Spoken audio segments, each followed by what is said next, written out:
లూకా సువార్త 18వ అధ్యాయము మొదటి 8 వచనములను మనము చదివి ధ్యానం చేసుకుందామా. ఈరోజు అనేక సార్లు మనము చాలా మంది మాటలు మనం వింటూ ఉంటాం.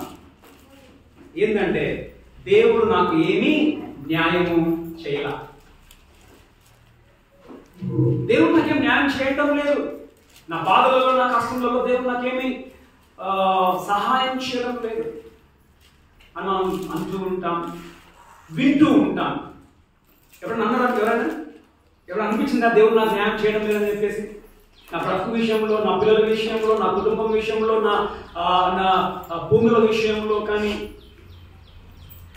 ఆర్థికమైన విషయంలో కానీ, ఆరోగ్య విషయంలో కానీ అనేక సార్లు మనం అంటూ ఉంటాం, వింటూ ఉంటాం. ఇది వాక్య అంశము, దేవుడు తన బిడ్డలకు న్యాయము తీర్చువాడు. అంశం ఏంటిది?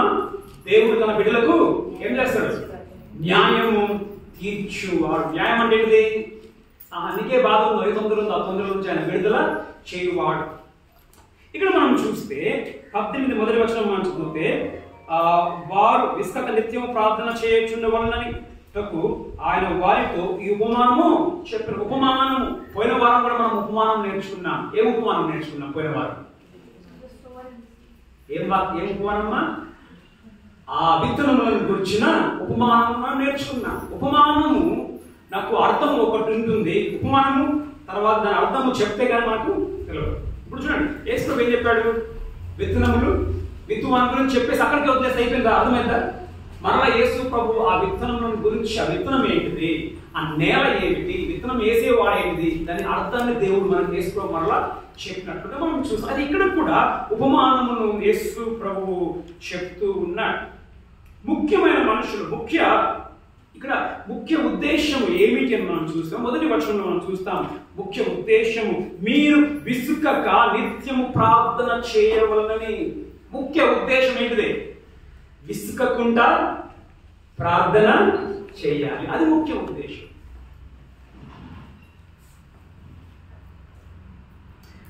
అనేక సార్లు మనం విసిగిపోతాం, ప్రార్థన చేయడానికి ఏమవుతుందా? విసిగిపోతాం. విసుకక ప్రార్థన చేయవాలని ఉపవాసం చెప్తూ ఈ యొక్క ఉపమానం చెప్తూ ఉన్నాడు. ముఖ్యమైన మనుషులను మనం ఇక్కడ చూస్తే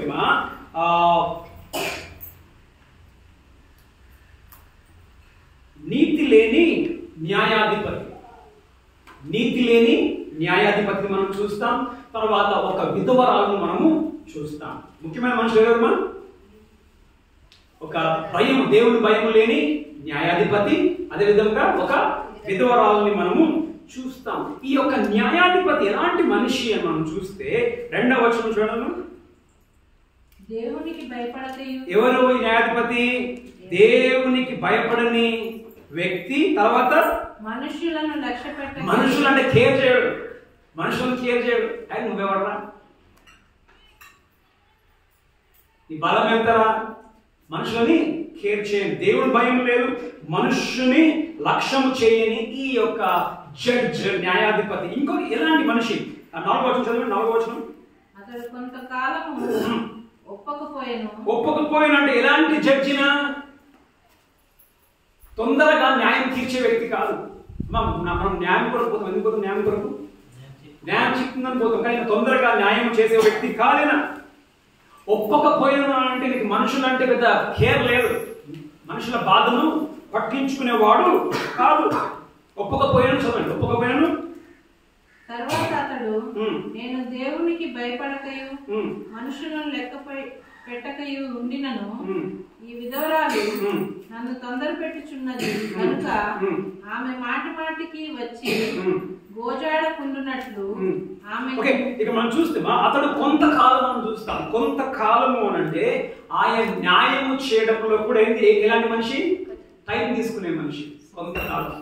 సో మనం చూసుకున్నాం ఏంటంటే, మొదటిదిగా ఈ యొక్క న్యాయాధిపతికి దేవుని భయం లేదు, మనుషులను పట్టించుకోవడం, తర్వాత న్యాయం చేయడంలో కూడా అంత తొందరగా ఉండని వ్యక్తి, మనుషులంటే ప్రేమ లేని వ్యక్తి, తర్వాత ఆగే వ్యక్తిగా ఉంటున్నాడు. తర్వాత ఈ న్యాయాధిపతి దగ్గరికి ఎవరు పోయినట్టుగా మనం చూస్తున్నాం? ఒక విధవరాలు వెళ్ళినట్టుగా మనం చూస్తూ ఉన్నాం. 3-5 వచనంలో మనం చూస్తే ఆ పట్టణంలో ఒక విధవరాలు ఉండెను. ఇప్పుడు ఒక మాట, ఈ విధవరాలు ఎక్కడికి పోయింది? ఆమె అతని యొద్దకు తరచుగా నా ప్రతివానికి నాకు న్యాయము తీర్చుమని అడుగుచు వచ్చింది. ఎక్కడికి పోయిందమ్మా ఈ యొక్క విధవరాలు? చర్చి దగ్గరికి పోయింది. ఎందుకు న్యాయాధిపతి దగ్గరికి వెళ్ళింది అని మనం చూస్తే, ఆమెకి ఏమి లేదు. ఇప్పుడు నీకు కష్టం ఉన్నప్పుడు, ఇప్పుడు అనుకో నాకు ఈ వ్యక్తికి కష్టం ఉంది, ఆ వ్యక్తికి కష్టం ఉన్నప్పుడు ఆ వ్యక్తి నన్ను అర్థం చేసుకొని ఆ కష్టంలో ఓకే మనం ఇద్దరు ఇంకా నేను వదిలేస్తున్నాను, నాకు ఆయన 1,00,000 రూపాయలు ఇవ్వాలి, ఆయన నాకు 1,00,000 ఇచ్చేస్తే నేనేం చేస్తాను? పోతున్నా జడ్జి దగ్గరికి? పోను. సరే, ఆయన నాకు 1,00,000 ఇవ్వకపోయినా పక్కింటి దగ్గరికి పోతే నాకు సాయం చేయాలి బాబా అని, వాళ్ళు నాకు సాయం చేసి దగ్గరికి పోతాను, నేను కోర్టుకే పోవాలి నేను కదా. ఇక్కడ మనం విధవరాలు మనం చూస్తే ఈమె ఎందుకు పక్క వాళ్ళ దగ్గరికి పోలేదు, ఎందుకు ఆ వ్యక్తితో సరి చేసుకోలేకపోయిందంటే ఆ వ్యక్తి సరి చేసుకోవడానికి ఇష్టపడలేదు. తర్వాత ఆ వ్యక్తి ఈమెకి సహాయం చేయడానికి కూడా ఎవరు ముందుకు రాలేదు. కాబట్టి ఆమె ఏం చేసిందిగా న్యాయాధిపతి దగ్గరికి వెళ్ళినట్టుగా మనం చూస్తూ ఉన్నాం. నాకు న్యాయం తీర్చు. మనం గమనిస్తే ఇక్కడ విధవరాలను మనం చూస్తూ ఉన్నాం. విధవరాలకి ఏముండదు తెలుసామా? సపోర్ట్ ఉండదు. సపోర్ట్ ఉండదు ఆమెకి. ఎందుకు? సపోర్ట్గా నిలిచే భర్త ఉండా? ఇప్పుడు భర్త ఉంటే ఏమైంది? సపోర్ట్ చేస్తాడు. ఇప్పుడు విధవరాలు ఈమెకి సపోర్ట్ చేయడానికి ఒక శక్తి లేదు. ఈమె నిస్సహాయురాలు, శక్తి లేని స్త్రీ ఈమె. పిల్లలు కూడా చిన్న పిల్లవాళ్ళుగా ఉండొచ్చు, పిల్లలు పెద్దవాళ్ళైనా అమ్మ అని నిలిచోడానికి, పిల్లలు చిన్నవాళ్ళుగా ఉండొచ్చు. ఈమె ఒంటరిది, విధవరాలుగా ఈమె ఒంటరిదిగా ఉంటున్నది. ఈమె ఒక విధంగా తన యొక్క ఏమున్నా కానీ ఈమె పోరాటం చేయాలి. ఒక ఆడమికి పోరాటం చేయలేదండి సమాజంలో. వాళ్ళ కుటుంబం ఉంది, ఈమెకి కుటుంబం లేదు, ఈమె ఒంటరిది. ఈమెకి ఏంటిదిమా? ఈమెకి శక్తి లేని స్త్రీ ఎవరంటే ఈ విధవరాలు. ఈమెకి సహాయం చేయడానికి, బాధ అయినప్పుడు ఓదార్చనీకి ఎవరు ఉండరు. ఆర్థికంగా ఈమెకి పెద్ద శక్తి లేనట్టుగా మనం చూస్తాం. ఇప్పుడు ఇలాంటి వాళ్ళని జనాలు ఏం చేస్తారు? మా శక్తి లేని జనాలు ఏం చేస్తారు? మా శక్తి ఉన్న వాళ్ళు ఏం చేస్తారు? శ్వేత, శక్తి లేని వాళ్ళని శక్తి ఏం చేస్తారు? తొక్కేస్తారు. మొదటిగా మనం చూస్తే ఇక్కడ ఈ విధవరాలు ఈమెకి నిస్సహాయమైన స్థితిలో ఉన్నది. ఈమెకి ఎవరు సపోర్ట్గా నిల్చునే వాళ్ళు ఎవరు లేరు. సపోర్ట్ చేసే వాళ్ళు లేరు కాబట్టి ఎగిరిపోయింది న్యాయాధిపతి. అనేక సార్లు మన జీవితంలో మనం చూస్తాం. మనం అంటే అన్నా నాకు సహాయం చేయడానికి ఎవరు లేరు, నాకు శక్తి లేదు, నేను పోరాడాలి, నాకు నిల్చునడానికి నా ఇంటి వాళ్ళు ఎవరు లేరు, నేనేం పోరాడాలి, పట్టించుకునే వాళ్ళు ఎవరు లేరు. ఒకటి మొదటి. రెండవదిగా మనం చూస్తే మూడో వచనంలో మనం చూస్తే ఏమంటుంది? నాకును నా ప్రతి వాదికిని న్యాయము తీర్చుమని. నాకును నా ప్రతివాదికి, నా ప్రతివాది అంటే ఎవరు? నా ఎదురుగున్న వానికి ఏం చేయి? న్యాయం చేయదు. నా ఎదురుగున్నవాడు నాకంటే శక్తి అంటే నాకు సహాయం, నాకు శక్తి లేదు, నాకు సహాయం చేయి. మొదటిదిగా ఆమె నిస్సహాయురాలు. రెండవదిగా మనం చూస్తేమా ఈమె శక్తి లేని స్త్రీ. మొదటి ఏంటిది? సహాయం లేని, ఎవరి దిక్కు లేదు. రెండోది ఏంటిదిమా? శక్తి లేని స్త్రీ. మనకు తెలుసు ఆడవాళ్ళకి శక్తి ఉంటుందా? మగవాళ్ళు వస్తే ఆడవాళ్ళకి శక్తి ఉండదు. ప్రజలు ఏమనుకోవచ్చు కొన్ని సందర్భాల్లో వాళ్ళకి శక్తి లేదు కాబట్టి వాళ్ళని ఏం చేయొచ్చు, మనము అణిచి వేయొచ్చు అని అనుకుంటారు. అందుకే ఆమె ఎక్కడికి వెళ్ళిందిమా? జడ్జి దగ్గరికి వెళ్ళింది. అయ్యా నాకు శక్తి లేదు, నాకు సహాయం చేసే వాళ్ళు ఎవరు లేరు, నువ్వు నాకు న్యాయము చేయమని ఆమె జడ్జి దగ్గరికి వెళ్ళింది న్యాయము కొరకు. అది యేసు ప్రభు చెప్పే ఉపమానం. తర్వాత మనం గమనిస్తే ఆ రోజులలో ఇంకా కొన్ని ఆమెకు అడ్డంకులు కొన్ని ఉన్నాయి. జడ్జి దగ్గరికి పోవడానికి కూడా అడ్డంకులు ఉన్నాయి. ఎందుకు జడ్జి దగ్గరికి పోవడానికి అడ్డంకులు అంటే ఆ రోజులలో ఒక స్త్రీ కోర్టుకు పోవడానికి వీలు లేదు. ఒక ఆడామె కోర్టుకు పోవడానికి వీలు లేదు. రెండవదిగా ఆమె విధవరాలు. ఒకవేళ పోయిన ఆమెకి ఎవరు ఉండాలి? భర్త ఉండాలి. పక్కన నిల్చున్న మగవాడు కూడా లేడు. మొదట ఆడది పోనీకి లేదు. రెండవది పోదాం అనుకున్న పక్కన భర్త లేడు. మూడవది ఆమె పేద రాదు. కారణం ఏంటంటే ఇప్పుడు ఆమె జడ్జి దగ్గరికి ఆమె పోయి ఆమె కేసు ముందుకు వెళ్ళాలి అని అంటే ఏం కావాలా? డబ్బులు ఇవ్వాలి. అంతేనా? ఇప్పుడు కూడా దాన్ని ఏమంటారు? లంచం అంటారు కదా. లంచం ఇవ్వకపోతే పనులు కావు. ఈ సోనేపురం చర్చ్ ముందు భూమిని రిజిస్ట్రేషన్ మన పేరు మీదకి చేయడానికి కరోనా టైంలో నేను పోయాను. ఎందుకంటే అది ఇంకా మన పేరు మీదకి కాల. ఆ భూమి మొదటి భూమి మొత్తం చర్చ. ఇది కొన్నప్పుడు ఎట్లుందో అట్లే ఉంది. నా చర్చ్ పేరు మీదకి కాల. కరోనా టైంలో నేను అది చూసి ఇక్కడికి బిఆర్ ఆఫీస్కి వెళ్ళాను. వెళ్తే ఆయన 30,000 అడిగాడు. వీరికి సంతకం పెట్టి లంచం లేకపోతే. ఇప్పుడు ఈమె డబ్బులు లేని ఆడామె. ఈమె వెళ్ళినా ఏం కాదులా, ఆమెకి పనులు జరగవు. కానీ మనం చూస్తే ఆమెకి ఏమి జరిగింది అని అంటే న్యాయం జరిగింది. ఆమెకి న్యాయము జరిగింది. చూడమ్మా ఎన్నో వచనము, 5వ వచనం చదువు. 5వ వచనం, ఆ విధవరాలు నన్ను తొందర పెట్టుచున్నది కనుక ఆమె మాటికి వచ్చి గోజాడుకుంటున్నట్లు ఆమెకు న్యాయము తీర్చునని తనలో తాను అనుకొనెను.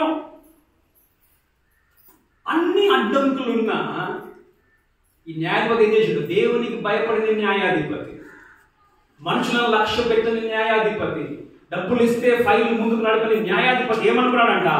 ఈమెకి నేనేం చేస్తాను? న్యాయము శాస్త్రం. గెలిచిందనే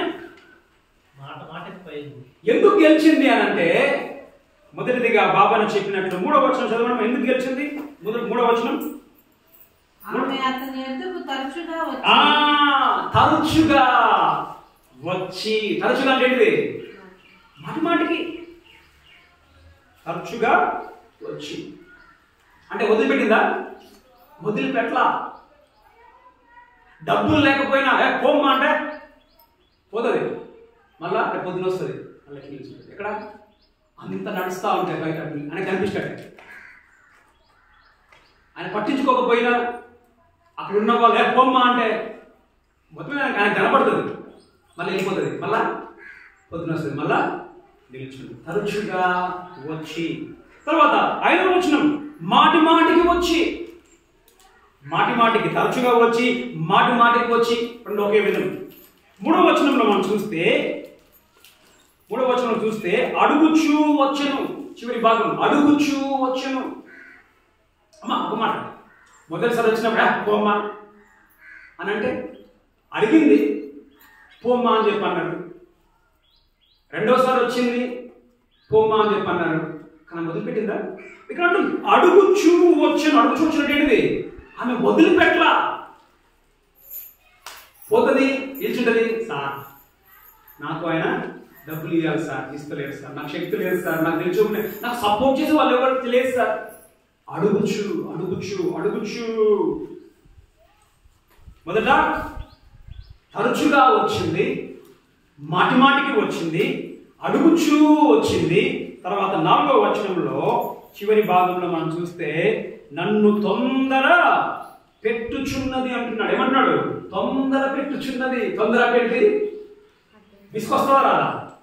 రే ఆ ముఖం చూసి నీకు అట్లా పంపించేయడం ఏదో దినాం వచ్చి నిల్చుంటుంది అక్కడ. అందరూ అయితే కాదా? ఎప్పుడు పోతా ఉంటుంటే కోపం వచ్చి ఏం చేస్తుందా? విసుకొచ్చి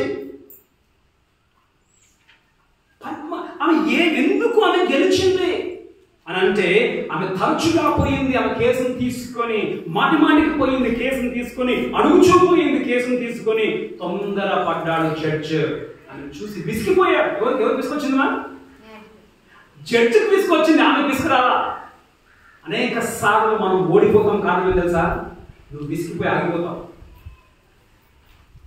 నువ్వు ఇప్పుడు ఆమె విసిగిపోయి ఆయన చేస్తలేదులే అని చెప్పేసి కూర్చొని ఉంటే ఏమవుతుండేమా? న్యాయం జరగకపోతుండే. ఆమె విసుకల. అందుకే యేసు అంటున్నాడు మొదటి వచనంలో, వారు విసుకక నిత్యము ప్రార్థన చేయుచుండవలనని. విసుకక నిత్యము ప్రార్థన చేయాలి. నీ ప్రార్థన జీవితం ఏ విధంగా ఉంది? విసుకక అంటే మనకి చూడండి, ఇప్పుడు నేను అనేక సార్లు మనకు విసుకొస్తుంది. ఎందుకు విసుకొస్తుంది? టైంకి పనులు కాకపోతే విసుకొస్తుంది కదా. విసుకొచ్చాము, ఏం ప్రార్థన చేస్తాం, ఏం అడుగుతున్నా, దేవుడు ఇక్కడ చేయడు. నువ్వు వదిలేస్తావు, నువ్వు అడగకుండా. ఇప్పుడు ఆ విధవరాలు విసుకొచ్చి వదిలేసి ఉంటే ఆమెకు న్యాయం జరగకపోయేది కాదు. ఆమెకు న్యాయం జరిగింది ఏంటంటే ఆమె విసికిన ఆయన విసికించింది. ఎవరు విసికించింది? మనం న్యాయాధిపతిని విసికించింది. అందుకే ఏమంటున్నాడు, మీరు విసుకక ప్రార్థన చేయవచ్చుండవనడానికి ఈ ఉపమానమును యేసు ప్రభు చెప్పాడు. నీ ప్రార్థన జీవితం ఏ విధంగా ఉంది? అనేక సార్లు మనం అంటాం, అన్నా దేవుడు నాకు ఏం సాయం చేస్తాడు. ఎందుకు సాయం చేస్తాడు దేవుడు? దేవుడిని నువ్వు విసిగించడం లేదు, దేవుణ్ణి నువ్వు తొందర పెట్టడం లేదు.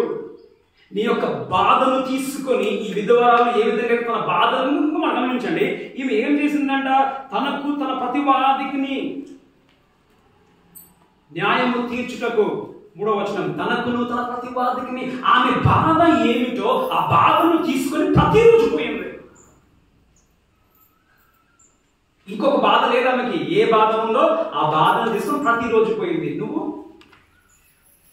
నీ బాధ ఏముందో ఆ బాధను ఈరోజు చెప్తావు దేవునికి. నీ బాధ ఏముందో 2వ రోజు దేవునికి చెప్తావు. నీ బాధ ఏముందో 3వ రోజు చెప్తావు, 4వ రోజు వదిలేస్తావు. దాన్ని దేని వదిలేస్తావు? నీకు చెప్పినావు 3 దినాలు చెప్పినావు, ఇంక 4వ దినం నువ్వు 4వ దినం చెప్పవు, 5వ దినం చెప్పవు, 6వ దినం చెప్పవు. ఇంకేమంటావు? నాకేం చేయలేదు దేవుడు. నీకు విసుకొచ్చిందమ్మా.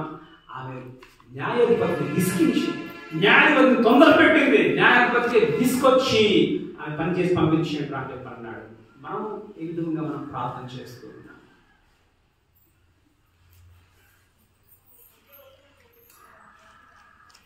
నీ బాధ ఏముందో నీ బాధను దేవుని దగ్గరికి మనకు తీసుకొని వెళ్తున్నావు. నీ తొందర ఏముంది? నేనేం తొందర పెడుతూ ఉన్నాడు? నీ అప్పులే కావచ్చు, నీ భూమి విషయంలో కావచ్చు, నీ కుటుంబం విషయంలో కావచ్చు, నీ పిల్లల చదువు గురించే కావచ్చు, నీ పిల్లల భవిష్యత్తు గురించి, పిల్లల పెళ్లి గురించే కావచ్చు. ఏమి బాధ నిన్ను పెడుతుంది? ఆ బాధను తీసుకుని దేవుని దగ్గరికి నువ్వు విసుకకుండా నువ్వు వెళ్ళి ప్రార్థన చేస్తూ ఉన్నామా అని మనం చూసుకోవాలి. చూసుకోకపోతే ఏం చేస్తావు? నువ్వు విసుకపోతే నువ్వు దేవుణ్ణి విసికియకుండా ఉంటే నువ్వేం చేస్తావు? ఏడుస్తావు. ఏమని ఏడుస్తావు? నా బతికేసి తగ్గండి అని చెప్పి ఏడుస్తావు.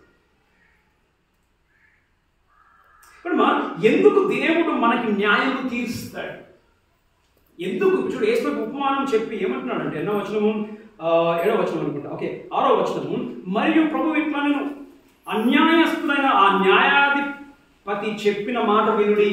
అన్యాయస్తుడైన ఆ న్యాయాధిపతి చెప్పిన మాట వినుడి. ఏమని చెప్పాడు?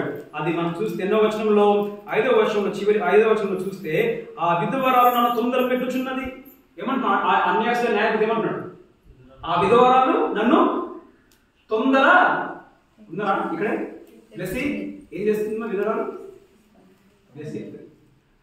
ఆ విధవరాలు నన్ను తొందర పెట్టుచున్నది కనుక ఆమె మాటి మాటికి వచ్చి గోజాడకుండానట్లు ఆమెకు న్యాయం తీర్చునని తనలో తాను అనుకొనెను అంటూ వేసుకోమంటున్నాడు. మరియు ప్రభు ఇట్లను అన్యాయమైన న్యాయాధిపతి చెప్పిన మాట ఏమన్నాడు? అన్యాయమైన న్యాయాధిపతి ఆమెకు న్యాయం చేస్తే ఎందుకు?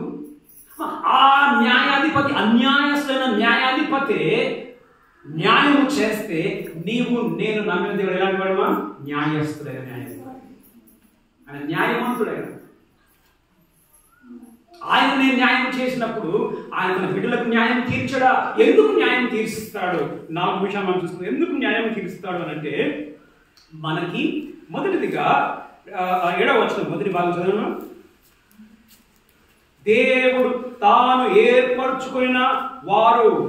ఎందుకు దేవుడు న్యాయం తీరుస్తాడనంటే, దేవుడు తన్ను ఏర్పరచుకున్న వారు. అమ్మా, ఇప్పుడు ఆ జడ్జికి ఆమెకి ఏమైనా సంబంధం ఉందా?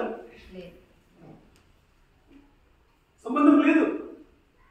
జడ్జికి ఆమెకి సంబంధం లేకుండా ఉన్నప్పుడే ఆయన న్యాయం చేస్తే, నీకు జడ్జికి సంబంధం ఉంటే ఎంత గొప్ప న్యాయం జరుగుతుంది మరి?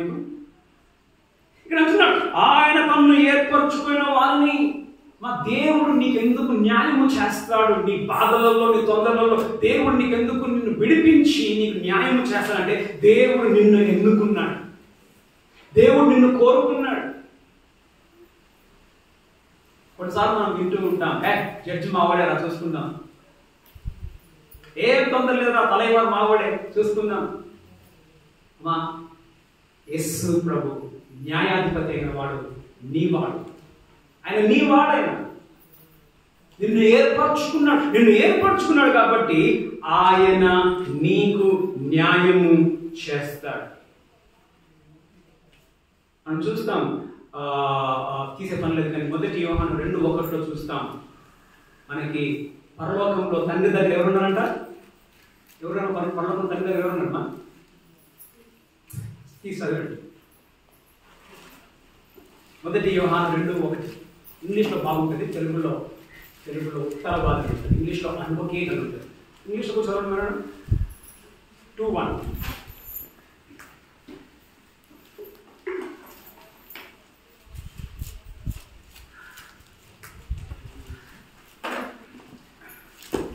చదవండి మేడం. 2:1.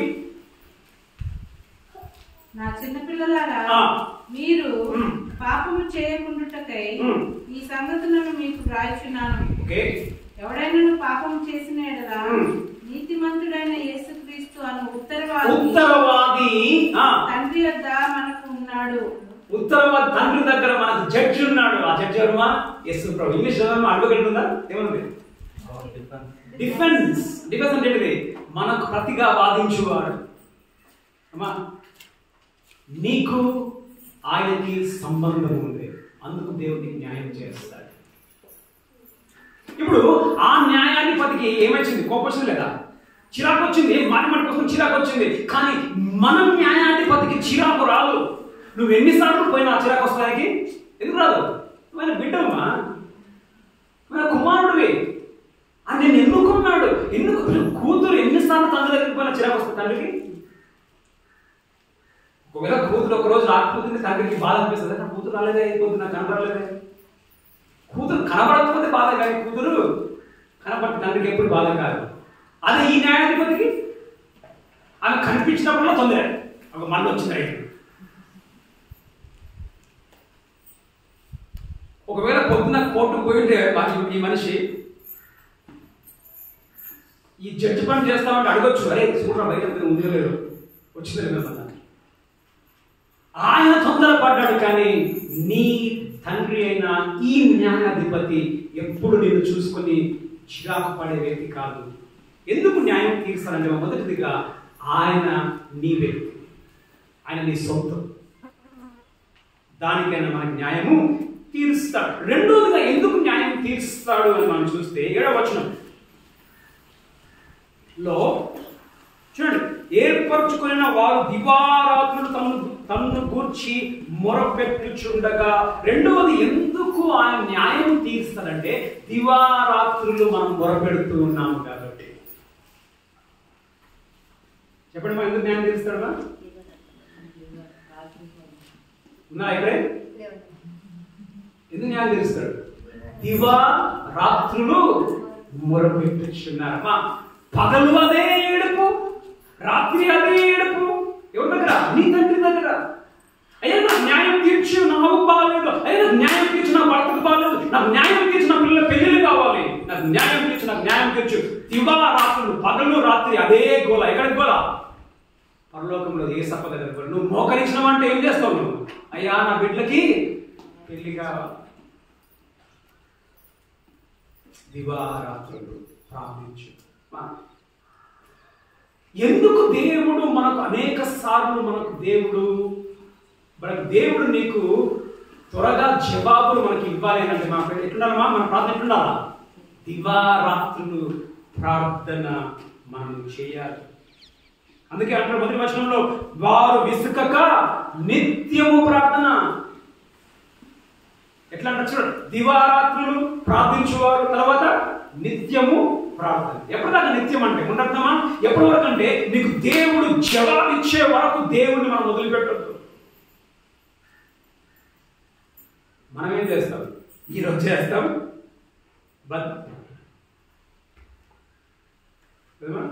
విసుకగా నీ ప్రార్థన జీవితం ఏ విధంగా ఉంటుంది అమ్మా? ఆయన నీ తండ్రి, ఆయన నీ న్యాయాధిపతి, ఆయన ఖచ్చితంగా చేస్తాడు. కానీ నీ ప్రార్థన ఏ విధంగా ఉంటుంది? నువ్వు దివారాత్రులు దేవుని దగ్గర నువ్వు మొరపెడుతూ మనం ఉన్నామా? కొన్నిసార్లు మనం ప్రార్థన కూడా చేయాలి. గాయత్రి కదమ్మా, కొన్నిసార్లు మనం ప్రార్థన కూడా చేయం. అనేక సార్లు నేను చాలా మందిని చూశాను. చాలా సంఘంలో కొందరి గురించి నాకు బాధ అనిపిస్తుంది. ఏంటంటే చెప్పుకోరు కూడా చెప్పుకోరు. కొందరు కొంచెం సంతోషం ఎంత సార్, ఏం తొందర ఉన్నా ఫోన్ చేసి తక్కువ చెప్పేస్తారు. గాయత్రి లాంటి గాయత్రి ఏమున్నా కానీ అన్నా అని ఫోన్ చేస్తారు, సంతోషం అనిపిస్తుంది. కానీ చాలా సందర్భాల్లో చాలా మంది చెప్పరు. అఫ్కోర్స్ చెప్పాలని కూడా లేదు, ఎందుకంటే మీరు మమ్మల్ని ఆ విధంగా పెట్టారు. అర్థమైందా? ఆ విధంగా మనం పెంచారు కాబట్టి చెప్పరు. వాళ్ళకి ఏంటో చెప్పారు, వాళ్ళేమో మాకు ప్రార్థన చేసేది అనుకుంటారు కాబట్టి చెప్పారు. కొందరు గాయత్రులు అంటారు మాత్రం ఫోన్ చేసి అన్న మా బాధ, ఆమె ఏమన్నా చెప్పు. అదేం చూపిస్తుంది అంటే దేవుని మీద నీ ఆధారమును చూపిస్తూ ఉంది. ఎంతగానో ఆధారపడుతూ ఉన్నావు. నీవు దివారాత్రులు నీవు ప్రార్థన చేయలేకపోయినా ఇతరులకైనా నువ్వు చెప్పన్నా మా కొరకు ప్రార్థన చేయండి. అదే పౌలు అంటాడు పత్రికలలో అంటాడు, తెస్సలోనికలు అనుకుంటా, మా కొరకు మీరు ప్రార్థన చేయండి. ప్రార్థన అవసరం నువ్వు కోరుకుంటున్నావా? నేను కొన్ని ఉన్నాయి ప్రార్థన మనం జూమ్ లో మనం ప్రార్థన చేస్తాం కదా. నీకు కొన్ని సందర్భాలు విగ్రహం అనిపించవచ్చు, ఏది అన్న మాటికి వాళ్ళ పేర్లే చెప్తాడు. కొంత మనం ప్రార్థన చేస్తాం కదా, శ్రీనివాస్ అనే వ్యక్తి కూడా చేస్తామా, లక్ష్మీదేవి కూడా ప్రార్థన చేస్తాం, బిడ్డల పెళ్ళి కూడా మాటికి ప్రార్థన చేస్తాం. ఎందుకు ప్రార్థన చేస్తున్నాం? దేవుణ్ణి మనం విసిగివ్వాలి. దేవుడు మనకు సహాయం చేసే వరకు, దేవుడు జవాబిచ్చే వరకు దేవుడికి మనం కనబడుతూనే ఉండాలి. మాటికి పోయి ఉండాలి, తొందర పెడుతూనే ఉండాలి, కనబడుతూనే ఉండాలి. జవాబు మనకు రావడం లేదు అని అంటే మనం దివారాత్రులు దాని కొరకు ప్రార్థన చేయడం లేదు. భూమి కొందరు అంటే అన్నా నాకు భూమి తగలాలి, దేవునికి దగ్గర నువ్వు దేవుని విసిగిస్తున్నావు, అయ్యా నాకు న్యాయం చేయ నా భూమి విషయంలో. నీ భర్త ఇంకా ప్రభువుని నమ్మలేదు, నీ పిల్లలు ఇంకా ప్రభువుని నమ్మలేదు, దేవుని విసిగిస్తున్నావా? నా భర్త ప్రభువుని నమ్మాలి, నా భార్య ప్రభువుని నమ్మాలి, నా బిడ్డల పెళ్లిళ్ళు కావట్లేదు, దేవుని విసిగిస్తున్నావు, నా బిడ్డల పెళ్లిళ్ళు కావాలని చెప్పేసి. నీ అప్పులు ఉన్నాయి, దేవుని విసిగిస్తున్నావు, దేవుడు నాకు అప్పులు ఉన్నాయని చెప్పేసి. దేవునికి చెప్పము, దేవుణ్ణి విసిగించము, ఇంకెవరికి విసుకొస్తుందా? నీకే విసుకొస్తుంది. ఆఖరికి చివరికి బతుకు మీద వెతుకుపోతే ఎందుకని బతుకుతున్నాను చెప్పేసి. చదవడమా యెషయా 62:6-7 వచనం. యెషయా 62:6-7 వచనం. యెరూషలేమా ఈ ప్రాకారముల మీద నేను కావలి వారిని ఉంచున్నాను. కావలి వారు కాపలా కాస్తూ ఉన్నారు. కావలి వారిని ఉంచున్నాను. రేయి అయినా చూడండి, రాత్రిరైనా పగలైనా వారు మౌనంగా ఉండరు. ఏం చేయాలంటే వాళ్ళు కావలి వారు మౌనముగా ఉండరు. యెహోవా జ్ఞాపకర్తలారా, చూడండి, వారు మౌనంగా ఉండరు అంటే ఎప్పుడు మౌనంగా ఉండరు? రాత్రి మౌనంగా ఉండరు, పగలు మౌనంగా ఉండరు. వాళ్ళు ఎవరంటమా?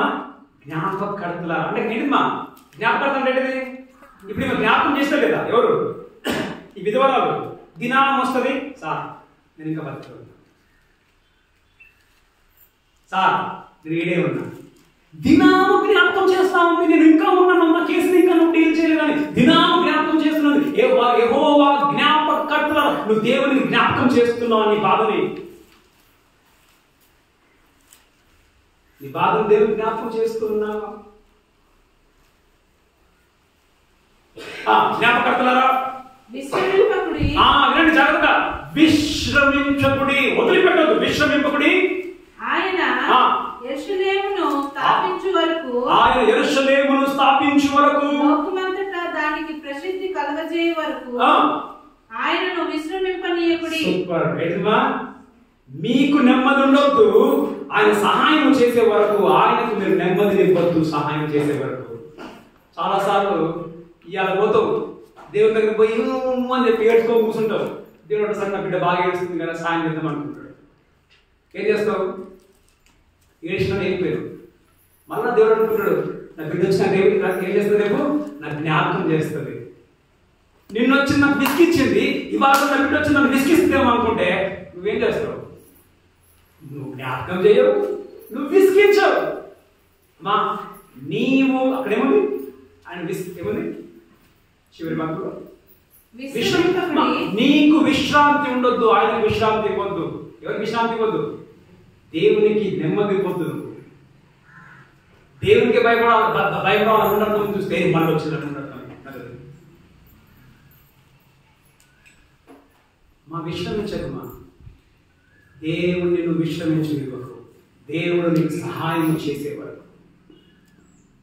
నీ బాధలు ఏమున్నాయి, నీ తొందరలు ఏమున్నాయి, నువ్వు విసుకుపోతున్నావు అనే ప్రార్థనలో విసుకకుండా నువ్వు ప్రార్థన చేయడం నేర్చుకోవాలి. అదే అంటాడు తీసుకోలేదు కానీ మొదటి వచనం, అందులో మొదటి వచనం 62లో మొదటి వచనం, సియోను నీతి సూర్యకాంతి వలె కనబడ వరకు, దాని రక్షణ దీపం వలె వెలుగుచుండు వరకు సియోను పక్షమందు నేను మౌనంగా ఉండను. నేను మౌనముగా ఉండను. నువ్వు మౌనంగా ఉంటున్నావా? నీ బాధ పెట్టుకొని మౌనంగా ఉండదు. దేవుడికి సహాయం చేయ వరకు. మొదటి తెస్సలోనిక 5:17 అంటాడు, విసుకక ప్రార్థన చేయుడి. ఎట్లా రాజాడా? విసుకక ప్రార్థన చేయుడి. విసుకు రావద్దు. అందుకే యేసు అంటున్నాడు, మీ వారు విసుకక నిత్యము ప్రార్థన చేయుచుండవలనని. విసుకక నిత్యం ప్రార్థన ఎందుకు మనం విసిగిపోవడం లేదంటే ఏదో ఒక రోజు దేవుడు సహాయం చేస్తాడని.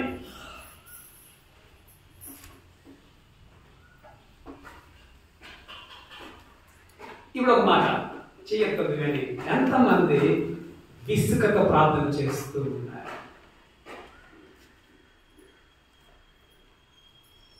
నాకు తెలిసి చాలా మంది మరి ప్రార్థన చాలా మందికి లేదు. మన సంఘంలో చాలా మందికి లేదు. ఇవాళ ఒక దగ్గరికి పోయాను, ఎన్నో బాధలు వద్దునా నువ్వు చర్చకి రావాలి ఏదో కష్టపోతుంది సార్, నువ్వు చర్చకి రావాలి వస్తే కదా.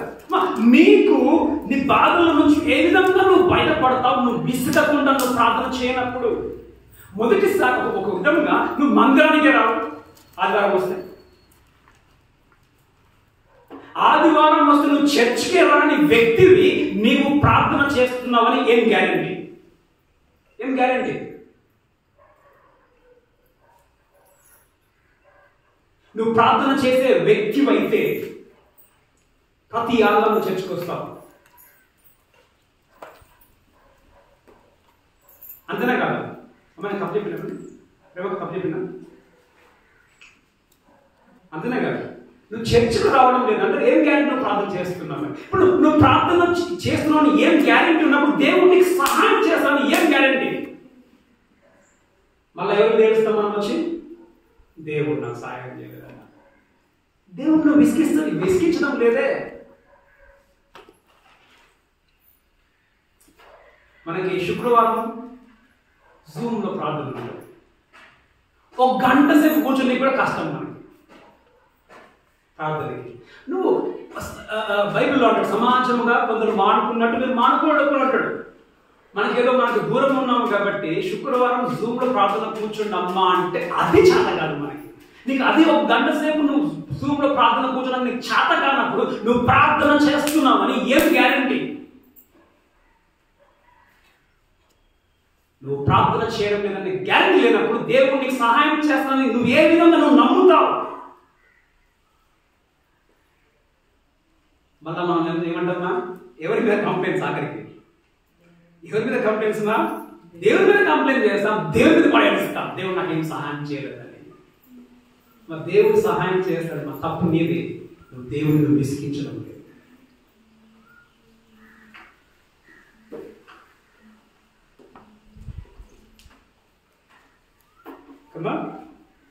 ఇప్పుడు ఇంకొక మాట మనం చూస్తే నిన్న మధ్యలో దగ్గరికి పోయాను. పోతే కన్ను నుంచి నీళ్ళు వస్తున్నాయి. అన్నా ఎట్లా బతికేది? ఈ బిడ్డకి డబ్బులు రెడీ చేయాలి. మా దగ్గర ఒక 4 బిడ్డలు. అవునా? 4 బిడ్డలు. ఓకే ఓకే ఒక 4-5 బిడ్డలు. ఈ బిడ్డ పెళ్లి చేయాలి. ఆ బిడ్డ పోగానే ఇంకో బిడ్డ రెడీగా ఉంది, ఆ బిడ్డ పెళ్లికి రెడీ చేయాలా, సొమ్ములు తీయాలా, ఈ బిడ్డ పోవాలి ఇంకో బిడ్డ రెడీగా ఉంది, సొమ్ములు రెడీ చేయాలి, ఈ బిడ్డ పోవాలి ఇంకో బిడ్డ రెడీగా ఉంది, కళ్ళు నీళ్ళు వస్తుంది. నీ బాధ ఏముంది? ఈ న్యాయాధిపతి ఎలాంటి న్యాయాధిపతి అంటే ఆ మనస్సు లేని న్యాయాధిపతి కాదు, మనస్సున్న న్యాయాధిపతి, నిన్ను ప్రేమించే న్యాయాధిపతి, నిన్ను ఎన్నుకున్న న్యాయాధిపతి, నీ కొరకు రక్తం కాచిన న్యాయాధిపతి. విసిగిస్తున్నావా దేవుడిని ప్రార్థనతో? ఇంకో మాట గమనిస్తే, ఇప్పుడు ఈమె కోర్టులోకి కొనికి ఆమెకి అధికారం ఉందా? ఏమా కోర్టులోకి పోయే అధికారం ఉందా? ఆమె విధవరాలకి కోర్టులోకి పోయే అధికారం లేదు. ఒక ఆమె విధవరాలు, దిక్కుముఖం లేని ఆమె ఏం చేసినా గేట్ బయట నిల్చొని కనపడ్డట్టున్నావు అంతే. కానీ మనకున్న ఒక ఆధిక్యత ఏం తెలుసమ్మా, నువ్వు ఎప్పుడైనా కోర్టులోకి పోవచ్చు, ఎప్పుడైనా పోవచ్చు. చదవండి హెబ్రీ 4:14-16. హెబ్రీ 4:14-16. పాస్టర్ అమ్మకి ఏమైంది? ఆకాశ మండలము ఉండా వెళ్ళిన దేవుని కుమారుడైన యేసు అను గొప్ప ప్రధాన యాజకుడు మనకు ఉన్నాడు. మనము ఒప్పుకొనిన దానిని గట్టిగా చేపట్టుదు. మన ప్రధాన యాజకుడు మన బలహీనతల యందు మనతో సహానుభావం లేనివాడు కాడు గాని సమస్త విషయములలోనూ మన వలనే శోధింపబడినను ఆయన పాపము లేనివాడుగా ఉండేది. కనుక గమనించండి, కనుక మనము కనికరింపబడి గమనించండి, సమయోచితమైన సహాయము కొరకు కృప పొందినట్లు ధైర్యముతో కృపాసింహాసనం. ఆమెకు ధైర్యం లేదు, బయట నిల్చుంటుంది ఆమె, కానీ మనం ధైర్యంగా ఎప్పుడు పట్టప్పుడు ఆ కోర్టులోకి వెళ్ళిపోవచ్చు, పరలోకమైన కోర్టులోకి ఎప్పుడైనా పోవచ్చు. నువ్వు దేవుని విసిగిస్తూ ఉన్నావా? నీ ప్రార్థన జీవితం ఏ విధంగా ఉంది? ఎప్పుడు టైం దొరికినప్పుడు తలపేసుకొని అయ్యా నా బిడ్డ ఇంకా ప్రభుత్వం లేదు, అయ్యా నా బిడ్డ ప్రభుత్వం, అయ్యా నా భూమి తగ్గలుంది, అయ్యా నా శక్తి లేదు, నాకు సహాయం చేయి, అయ్యా నా భక్తి ఇట్లా ఏడుస్తా ఉన్నప్పుడు సహాయం చేయి. నువ్వు దేవుని విసిగిస్తూ ఉన్నావా? మూడవదిగా 7వ వచనం మనం చూస్తే, 18 7వ వచనం మనం చూస్తే, దివారాత్రు తన గురించి మొరపెట్టుచుండగా వారికి న్యాయము తీర్చడా. చూడండి, తీర్చడా, న్యాయము తీర్చడా అంటే ఆయన వాగ్దానం నిలబెట్టుకునే దేవుడు. ఆయన తీర్చడా అంటే ఏంటిది? అర్థమేంటిది? తీర్చడా అంటే అర్థమేంటిది? తీర్చుతాడు. ఎందుకు తీర్చడైనా? మూడవదిగా ఎందుకంటే ఆయన వాగ్దానం. ఇప్పుడు ఆమెకి వాగ్దానం ఉందా? అమ్మ నేను చేస్తాను చెప్పాడా? ఎన్ని రోజులు మనం చేస్తాం చెప్పలేము, కానీ మనకు వాగ్దానం ఉంది, చేస్తా. అదే మనం చూస్తాం, తీసే పర్లేదు కానీ కొరింథీయుల్లో మనం చూస్తాం, 2వ కొరింథీ 2లో చూస్తాం. ఎందుకంటే మనకి వాగ్దానాలు ఎట్లంటే క్రీస్తు యేసులో అవునన్నట్టుగానే, అవునంటే అవును. మూడవదిగా ఎందుకు ఆయన మనకు వ్యాజ్యం మనకు న్యాయం చేస్తాడు? మొదటి న్యాయం చేస్తాడు. ఎందుకు న్యాయం చేస్తాడు మనకి? మీరు ఇది ఇక్కడే అయిపోతే ఇంకా ఎక్కడ వస్తావా న్యాయం? మీకు మర్చిపోతుందే. మొదట ఎందుకు న్యాయం చేస్తాడంటే మనకున్న సంబంధాన్ని బట్టి. నువ్వు ఆయన కూతురు, కొడుకువి, నేను ఎందుకున్నా. రెండోది ఎందుకు న్యాయం చేస్తామా? నువ్వు విసుకక నువ్వు ప్రార్థన చేస్తున్నావు కాబట్టి, నువ్వు విసిగిస్తున్నావు కాబట్టి ఆయన ఖచ్చితంగా న్యాయం చేస్తాడు. మూడవది ఎందుకు న్యాయం చేస్తాడంటే ఆయన తీర్చడా వాగ్దానం బట్టి, ఆయన మాటను బట్టి. లూకా 17:6. లూకా 17:6. ప్రభువు మీరు ఆవగించంత విశ్వాసము గలవారైతే, మీకు ఆవగించంత విశ్వాసము గలవారైతే ఈ కంబలి చెట్టును చూచి నీవు వేలతో కూడా పెగిలింపబడి సముద్రంలో నాటబడమని చెప్పినప్పుడు అది మీకు లోబడును. ఏంటమ్మా? మీరు కొంచెం విశ్వాసం ఉంటే ఏం చేస్తే ఏమంటారు? ఏం చేస్తే విశ్వాసం ఉంటే కంబలి చెట్టును చూచి నీవు వేలతో కూడా పెగిలింపబడి సముద్రంలో నాటబడమని చెప్పినప్పుడు అది మీకు లోబడును. కంబలి చెట్టు అంటే ఆవాలు. ఓకే, ఆవాలు చెట్టు, పెద్ద చెట్టు అనుకుంటా, పెద్ద చెట్టు. ఓకే, ఆవాలు చెట్టు. ఆ చెట్టుని ఏంటి పెకిలింపబడి మీరు సముద్రంలో నాటబడమంటే అది మాట వింటది. విశ్వాసమునకు శక్తి, నమ్మకానికి ఏముందమ్మా? శక్తి ఉంది. నువ్వు నమ్మాలి. కానీ ఒక మాట అంటాడు 18లో 8 చివరి భాగంలో అంటాడు, ఆయనను మనుష్య కుమారుడు వచ్చినప్పుడు ఆయన భూమి మీద విశ్వాసమును కనుగొనునా. ఇప్పుడు చాలా మంది చేసిన విశ్వాసం లేదు, నమ్మకం లేదు. అయ్యో ఎట్లయిపోద్దు, అయ్యో ఎట్లయిపోద్దు. విశ్వాసం లేదు కాబట్టి నువ్వు నీ బతుకు మీద నువ్వు ఏడుస్తావు. నేను ఒక మాట చెప్పాను చర్చిలో, ఒక కుటుంబం గురించి, వాళ్ళ పాస్టర్లు ఇద్దరు. ఆయన అంటాడు ఏంటంటే, ఎన్నో కష్టమైన పరిస్థితులు బతుకులు వచ్చాయట, భయంకరమైన కష్టాలు.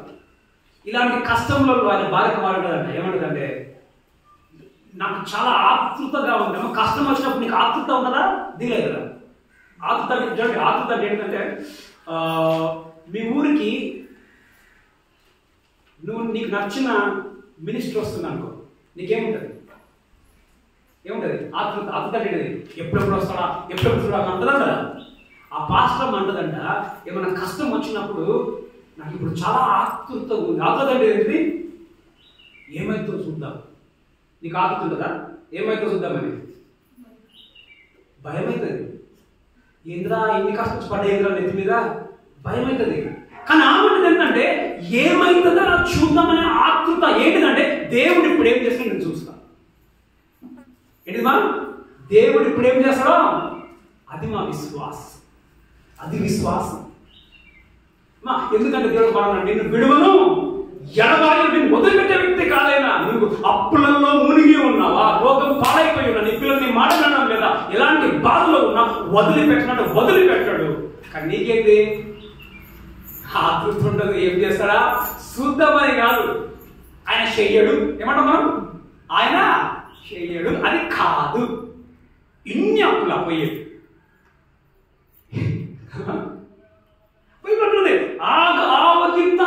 గింజంత విశ్వాసం నీకుంటే అసాధ్యమైన పనులు నువ్వు చేయవచ్చు. కానీ ఏమంటున్నాడు ఏంటంటే, ఆయన భూమి మీదకి వచ్చినప్పుడు మనుషులలో విశ్వాసము కనుక్కుంటాడా.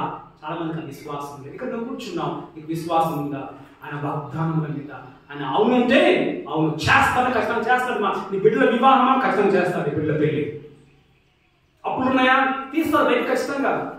అది ఒక మాట అంటాడు, తీసే పర్లేదు కానీ ఫిబ్రవరి 12లో అనుకుంటలేదు 13లో అంటాడు, ధనాపేక్ష లేని వారే మీకు కలిగిన వాటితో సంతృప్తిగా ఉన్న తర్వాత మిమ్మల్ని విడువను ఎడబాలను. తర్వాత మూడోది ఏంటిదిమా? ఆయన వాగ్దానం పెట్టి చివరిదిగా 8వ వచనంలో మనం చూస్తే,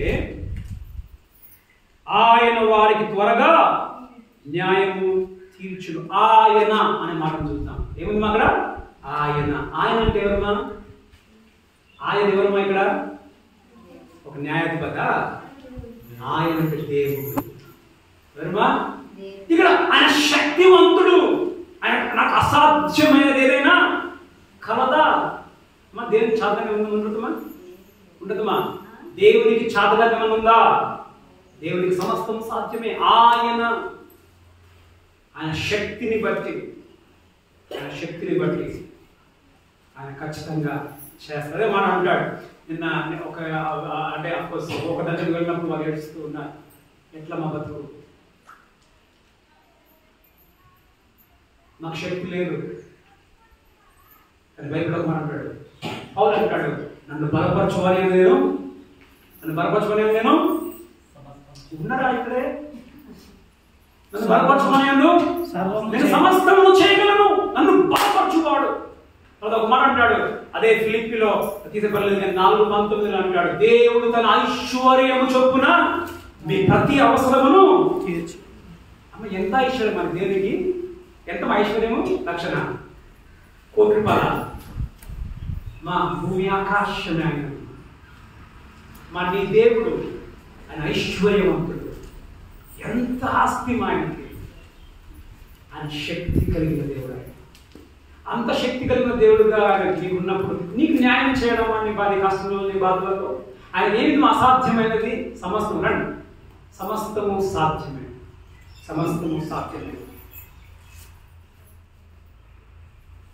నాకు గమనించాలి ఇక్కడ 8వ వచనంలో త్వరగా చూడమ్మా, త్వరగా న్యాయము తీర్చును. ఎట్లా తీర్చాడమ్మా? త్వరగా ఎట్లా తీర్చేది? త్వరగా న్యాయం చేస్తాడు మా. త్వరగా అనొచ్చు, ఎక్కడ త్వరగా నా కూతురు వయసు 26 వచ్చేసింది, నా కూతురికి 23. చెప్పను కానీ ఒక దగ్గరికి వెళ్ళినప్పుడు అంటున్నారు, సార్ నాకు అర్థం కాదు సార్, సిటీలో ఉంటే వేరు లెక్క, ఊర్లో ఉంటే ఎవరెవరు ఇష్టం చేస్తారు సార్.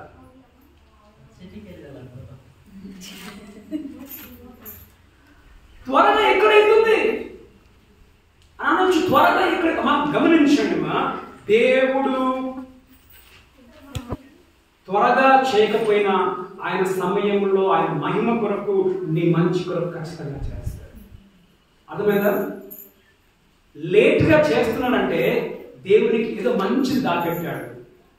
అది జరిగినప్పుడు ఆయన మహిమ వస్తుంది, నీకు మంచి జరుగుతుంది. అందుకే ఒక మాట మనం వింటాం, మన బైబిల్లో పౌలు అంటాడు రోమా 8:28, దేవుడు తనను ప్రేమించు వారికి తన సంకల్పం చొప్పున పిలువబడిన వారికి సమస్తము సమకూడి మేలుకే. దేవుడు లేట్ చేస్తున్నాడా నీకు బ్రతుకులలో? దేవుడు మేలును దాపెట్టాడు. త్వరగా న్యాయం దేవుడు తెలిసిన ఎప్పుడు నిన్ను ఆదుకోవాలో, ఎప్పుడు నిన్ను ఆపిపెట్టాలో తెలుసు. ఆపినా వదిలిపెట్టాడు. తర్వాత త్వరగా న్యాయము తీర్చును వారి విషయమే కదా ఆయన దీర్ఘశాంతము చూపుచున్నాడని. తర్వాత మనం చూసుకుంటే ఈరోజు దేవుని వాక్యం మనం విన్నాం. నీ ప్రార్థన జీవితం ఏ విధంగా ఉంది? నీ ప్రార్థన జీవితం ఏ విధంగా ఉంది? ఏ విధంగా నువ్వు ప్రార్థన చేస్తున్నావు? ప్రతిరోజు నువ్వు దేవుని విసిగిస్తున్నావా లేదా? ఒకవేళ నువ్వు విసిగించకపోతే ఈరోజు నువ్వు నిర్ణయం చేసుకో, దేవుడిని ఏం చేస్తామని విసిగిస్తా. దేవుడు నాకు సహాయం చేసే వరకు, దేవుడు నన్ను బాధ నుంచి నన్ను పడేసే వరకు ప్రతిరోజు నేను కనిపిస్తాను దగ్గర, ప్రతిరోజు కనిపిస్తా. ఏ బాధల్లో నువ్వు ఇక్కడ కూర్చుంటున్నావు? ఆర్థికమైన బాధల్లో నువ్వు ఉన్నావా? భూమి బాధల్లో ఉన్నావా? పిల్లల గురించి బాధల్లో నువ్వు ఉన్నావా? కుటుంబం గురించి లేకపోతే ఆరోగ్య విషయంలో బాధల్లో ఉన్నావా? నువ్వు చేస్తుంది ఒకటే, ప్రార్థన ప్రార్థన ప్రార్థన. సోలిపో విసుకక మొదటి వచనాన్ని ముగిస్తాను. మొదటి వచనం, వారు విసుకక నిత్యము ప్రార్థన. దేవుడు ఖచ్చితంగా ఆ అన్యాయస్తుడైన న్యాయాధిపతి న్యాయం చేసినప్పుడు, న్యాయాధిపతి అయిన న్యాయంగా ఉన్న ఈ న్యాయాధిపతి న్యాయం చేయడమా? ఖచ్చితంగా న్యాయం చేస్తాడు. మారుదాం, మన యొక్క ప్రార్థనను మార్చుకుందాం, ప్రార్థిద్దాం. దేవుడు ఖచ్చితంగా గొప్ప కార్యాలను నీ జీవితంలో, నీ కుటుంబం జీవితంలో దేవుడు ఖచ్చితంగా చేస్తాడు. ప్రార్థన చేద్దాం. దేవుని విశ్రాంతి మనకొద్దు. ఎవరికి విశ్రాంతి వద్దు? దేవునికి విశ్రాంతి ఇవ్వద్దు, మనం విశ్రాంతి తీసుకోవద్దు. దేవుడు ఖచ్చితంగా సహాయం చేస్తాడు. ప్రార్థిస్తున్నాం. వాక్యాన్ని మనం విన్నాం. నీ ప్రార్థన జీవితం ఏ విధంగా ఉంది? నువ్వు ఏ బాధల్లో ఉన్నావు, ఏ కష్టంలో ఉన్నావు నీకు తెలుసు. అనేకసార్లు ఏడుస్తూ ఉంటాం, నా బాధలు ఏ విధంగా ఉన్నాయి, నేను బయటపడతలేదు, నేను ఇంకా. కారణము నువ్వు ప్రార్థన నీ జీవితం ఏ విధంగా ఉందో. ప్రతిరోజు దేవుని గుర్తు చేస్తున్నావా? దేవుని మనం విసిగిస్తూ ఉన్నామా? ప్రతిరోజు కనబడుతున్నాం, అయ్యా నాకు న్యాయం చేయ నువ్వు కనబడుతున్నావా? ఒకవేళ నీ ప్రార్థన సరిగ్గా లేకపోతే ఈరోజున అయ్యా నా ప్రార్థన జీవితాన్ని నేను సరి చేసుకుంటాను, ప్రతిరోజు నేను ప్రార్థన చేస్తాను, నువ్వు త్వరగా న్యాయం చేస్తావు కాబట్టి ప్రతిరోజు నేను ప్రార్థన చేస్తాను, నాకు సహాయం చేయి. నీ ప్రార్థన జీవితాన్ని సరి చేసుకుంటాను. కానీ మీకు అందరం తెలుస్తుంది, నీ వాక్యాన్ని వినియోగించుకున్నాను. ప్రభు వారు విసుక నిత్యం ప్రార్థన చేయవలనని ప్రభు మేము ఉపమానం చెప్పారు. అనేక సార్లు మా జీవితంలో మేము ప్రభు మరి కష్టాలలో బాధల్లో ఉంటాం, వాటిలో కొట్టుకుంటూ ఉంటాం, బయటపడం, ఏడుస్తూ ఉంటాం, బయటపడం. కారణం ఏంటంటే మేము చేయవలసిన విధంగా మేము ప్రార్థన చేయడం లేదు. విసుకక ఆ విధవరాలని ప్రతిరోజు పోయింది, తొందర పెట్టింది, విసిగించింది. ఆయన విసుకొచ్చి ఆమె న్యాయం చేశాడు. ప్రభా మీరు మంచి న్యాయాధిపతిగా ఉన్నారు, మీరు మా తండ్రిగా మీరు వినియోగించున్నారు, మీకు శక్తి ఉంది, మీ వాగ్దానం మాకు ఉన్నాయి.